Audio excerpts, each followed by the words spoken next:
I'm gonna wait for like 5 seconds. Let's see if the volume, did the audio start? Okay.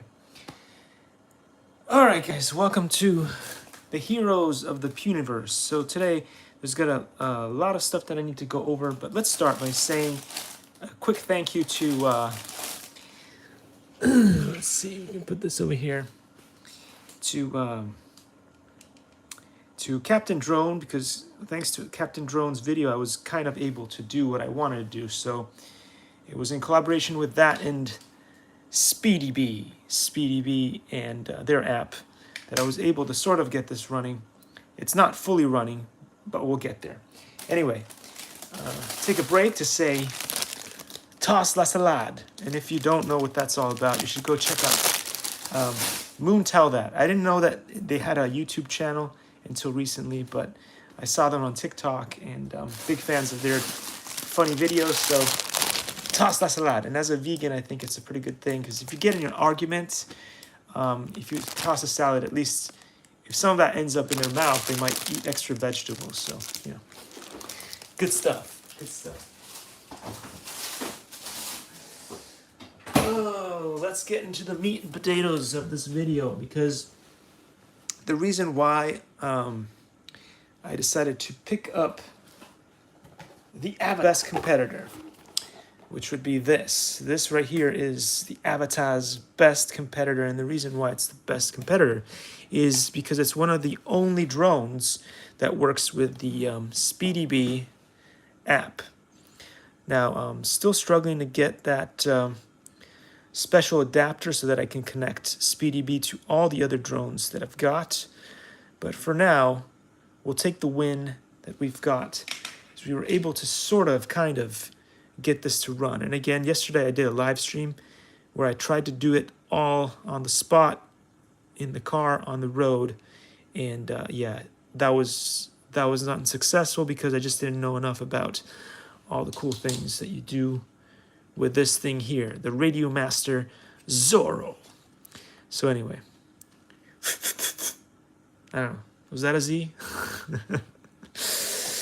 Anyhow, so as you can see here in the video, this is a big run cam, and this is the tiny run cam that they put on this drone over here, the SpeedyBee Flex 25. Anyhow, the binding procedure is way more complicated than anticipated, which is why I had to watch Captain Drone's thing over and over and over, video over and over and over until I was able to get stuff like this. But don't go by this. Go watch his video over and over. This is the crazy thing that I created for myself to understand what I was doing. But yeah, it's gibberish and hieroglyphics for you. So those are my hieroglyphics, and let me tell you that it's not like a one or two simple step process. It's much more complicated than that. Now I've got my good old goggles here, so what we're gonna do is I'm gonna just turn on the goggles.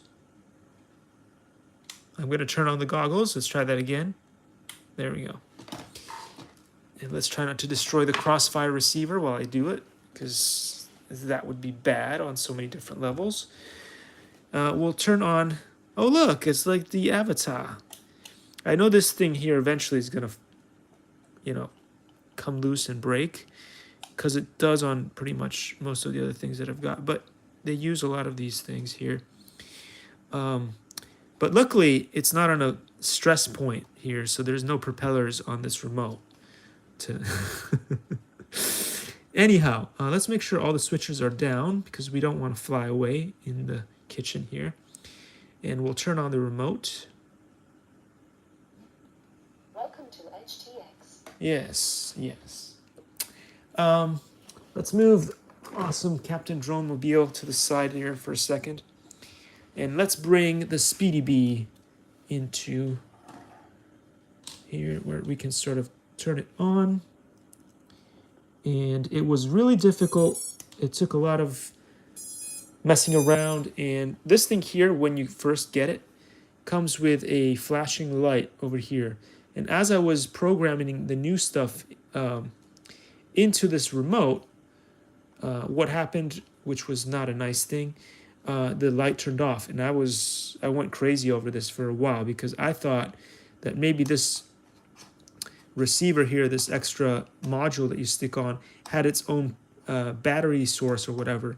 So I was very confused on how this worked, did a lot of research and stuff, and I was really scared because this thing turned off at some point when I was changing all the settings and stuff and adding bits and bobs. The one thing that I find really annoying about this remote is trying to put these bits in and having them. Do you see how this is kind of not aligned? If you look at this side here, it's nice and flush. And on this side here, it's not perfectly closed. And I find that really annoying that when you do open and close these things, to align them correctly is a bit of a struggle for me. I don't know if mine just came broken or whatever. But you see on this side, it didn't perfectly close, and this one, it did. Not on this side, but on this side, it's fine. So I don't know. One of the little things that I found annoying about this remote. But anyway, here it is. It's on. Let's check. You see? It's on, and there you guys can see what the drone sees. And I can arm it now. There you go. I can arm it. And if I wanted to fly it, I could fly it. The only problem is I don't know if it is in angle mode or whatever, because I didn't go as far as connecting up the sound to these things. And this one here is supposed to be the buzzer, but it does not buzz. I selected this as buzzer in the app here. But this is what happens. You have this thing in whatever mode it is in. I don't know if it's angle mode or not. It's got one more mode, and then it buzzes. So maybe the buzzer just didn't set the way I wanted it to, because I wanted the buzzer on here, and the buzzer is there. That's kind of what you want, the buzzer, so that if you do lose the drone, it makes that horrible sound and you can find it. But anyway, as you guys saw, we have the arm capabilities, and I just don't know. Whoa, brother. I guess it would fly, but I'm not going to fly it in the kitchen because I'm not Captain Drone. I don't have the skills to fly it in the kitchen without smashing it and everything. The thing says, as we've noticed in the instructions, and it's got this on the label, you should fly this in 4S. This is a 3S battery. The reason for that, I don't know. But I put a 3S and it runs. I'm pretty sure that it'll probably run on a 2S too. I guess it depends on a lot of things. So we won't destroy the battery. The battery still has a lot of power in it. And we will go and test it out where it's safe to fly. Receiver still connected. To see how it goes. I really want to see if this thing actually has the range that it promises, which would be awesome. So, as I said before, the cool thing about this kind of drone as opposed to the DJI and a bunch of the others is that no matter who's flying in your neighborhood, if you have yourself one of these, you can get them for like somewhere between $30 to $60. You can do the auto scan channel, and you can watch whatever they're seeing. So if they're doing something nefarious and they're running analog, you can see. Unfortunately, for some reason, I think maybe we should do something about that. With digital systems, only the pilot can see what they're seeing. And so that's why a lot of people are buying these to do nefarious things. Because, when there's no way to see what people are doing, then people do the things that they do. And this is why this is probably a better choice if you're going to buy something for your kids, is something like this, because at the very least, if you can get past the whole binding procedure and stuff like that, which is pretty complex, so on and so forth, but there are ready-to-fly kits from Cetus and Betaflight.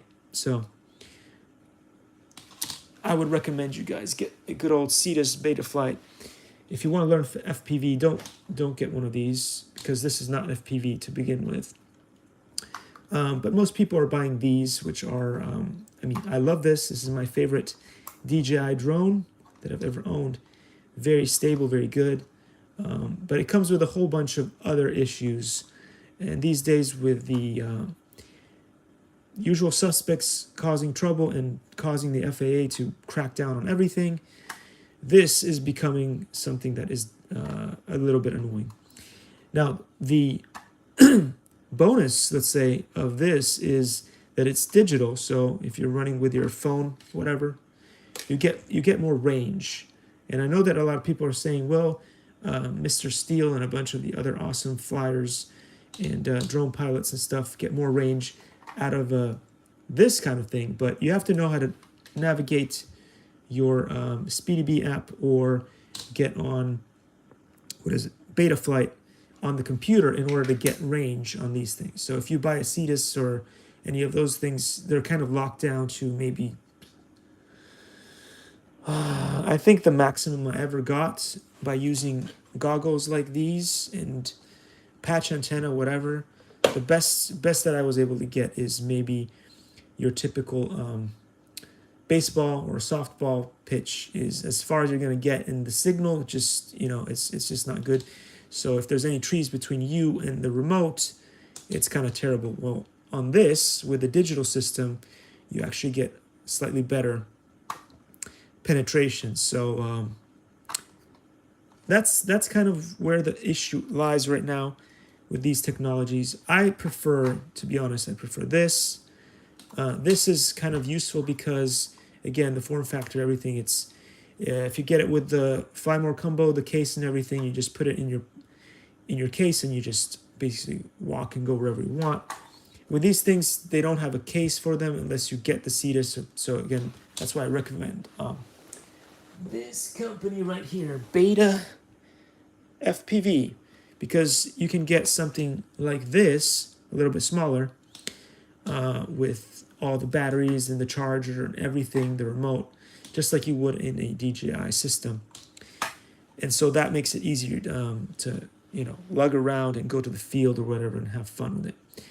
But the biggest issue that there is right now is that we don't have something like this with digital system that is cheap. Because, I mean, we do have the DJI, there's Walk Snail, there's HD0, there's a bunch of things that you can get out there. But they're all expensive.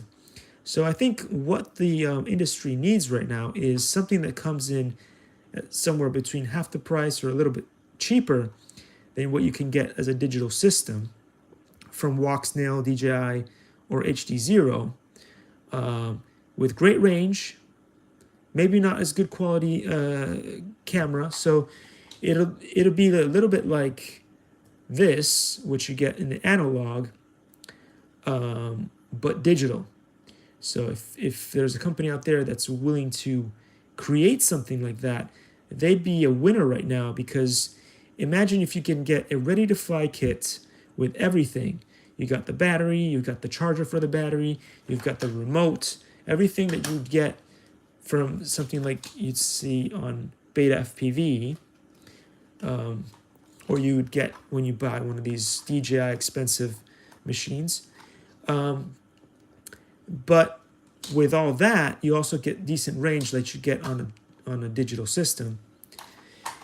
Then you know that if somebody built something like that, they would really get a lot of customers. And a lot of people from both digital and analog would switch over to that system, because right now what's really stopping a lot of people from getting into Walk Snail and getting into HD0 and all that stuff is basically the price point.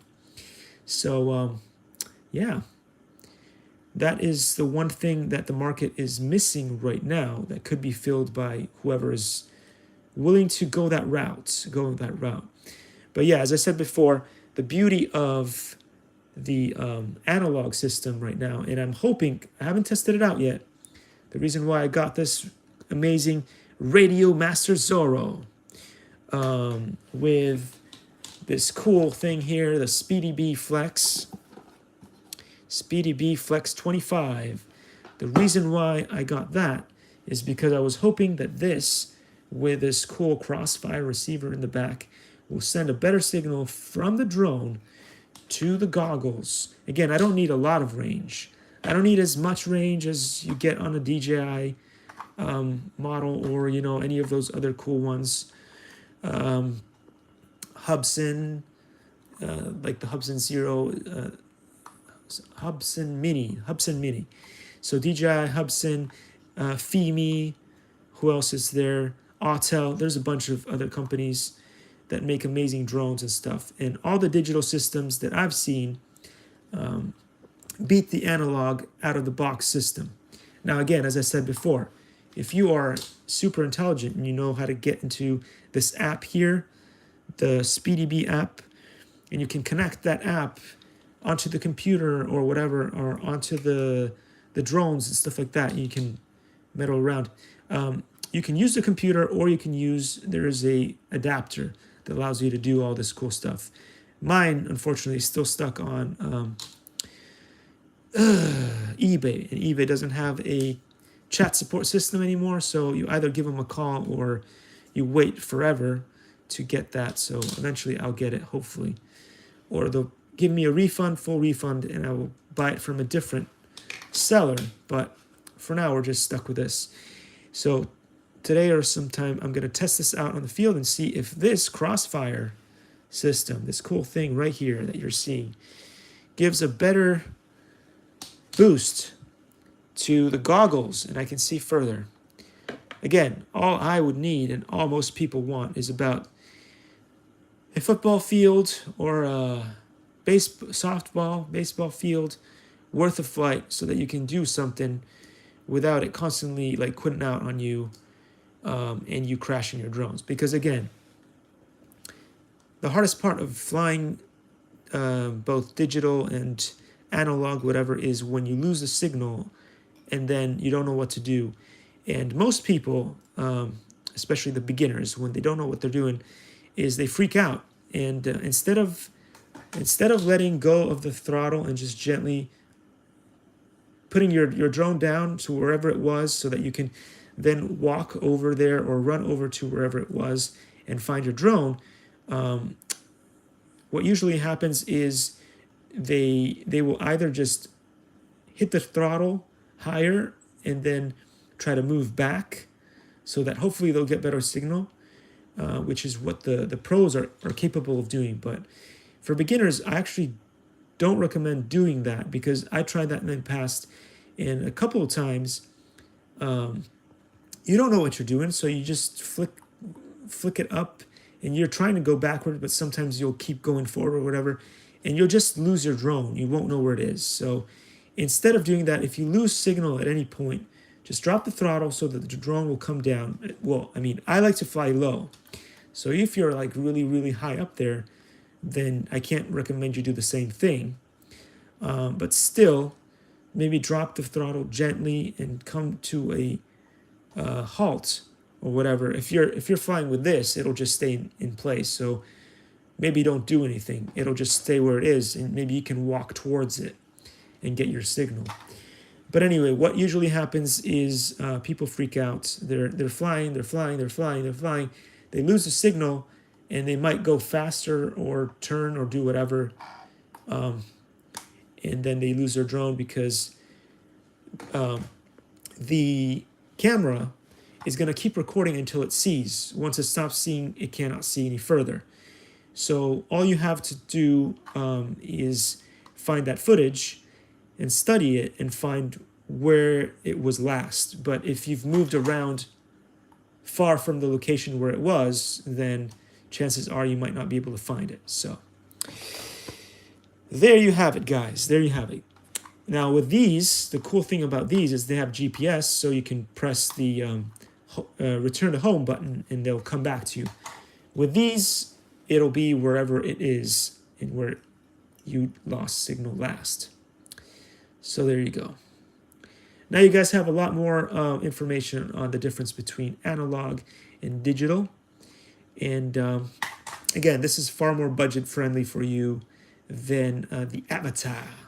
But again, the reason why people buy into the Avata is because they buy one thing and it's already set up. There's no binding. There's no worry about the batteries bursting into flames and a bunch of other things. So that's why they go with $1,500 expensive. So yeah, DJI takes care of a lot of the things that people don't want to deal with, and so that's why that's there. But again, not everybody can afford that. So okay, so that was my little live here. I'm glad that we have something that runs. I haven't tested it out. I think that it will fly fantastically well. I just don't know if it's in acro or in angle mode. I need to fly in angle mode, although I'm getting better with acro. So we'll see how it goes. Anyway, guys, thanks for watching. Again, big shout out to Captain Drone and his video. It was very helpful. Without it, I would have never been able to bind this here quad to this here Radio Master. And toss less a lad for all your uncomfortable moments, and maybe somebody will get more vegetables in them, which is, yeah, that's always a bonus, always a bonus. Anyway, see you soon. I might do another live stream soon with real flight. We'll get some more flights in. Thanks for watching, and I'll see you all in the next one.